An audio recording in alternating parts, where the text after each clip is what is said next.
হেই বন্ধুরা, আজকে আমি খাসিয়া রাজ্যের জৈন্তাপুরের খাসিয়াহাটি পুঞ্জির আঞ্চলিক খাবারের ছোঁয়া দিতে চলে আসলাম তোমাদের কাছে। এই খাবারটিকে খাসিয়া ভাষায় বলে জুরনাই, বাংলাতে বলে তিলের তরকারি।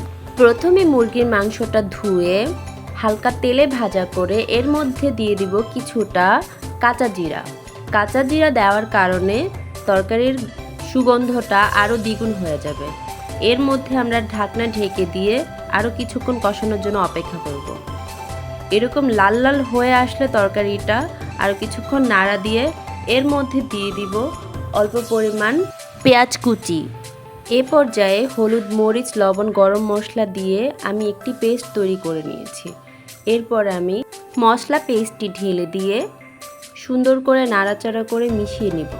পেস্ট করা মশলাগুলো ভালো করে মেশানো হয়ে গেলে আরও কিছুক্ষণ কষিয়ে নিয়ে ঢাকনা তুলে অল্প পরিমাণ তেজপাতা ছিটিয়ে দিয়ে আবারও মিশিয়ে নিব। ভালো করে মেশানো হয়ে গেলে এইবার জুরনাই তরকারির আসল উপাদান পেস্ট করা তিল তরকারির উপরে ঢেলে দিব। এই পর্যায়ে পেস্ট করা তিলটা ভালো করে মিশিয়ে নিচ্ছি। খাসিয়া সম্প্রদায়ের জুরনাই আঞ্চলিক এই খাবারটি আমার পছন্দের খাবারের তালিকায় একটি। তো আপনারা চাইলে একবার ট্রাই করে দেখতে পারেন। আশা করি আপনাদের কাছে এই খাবারটি দারুণ লাগবে। তিল পেস্টের সাথে হালকা পানি দিয়ে কষানোর পর এর মধ্যে আমি কিছুটা লেবুর রস দিয়ে দিব। লেবুর রস সাধারণত রান্নার স্বাদ আরও দ্বিগুণ করে।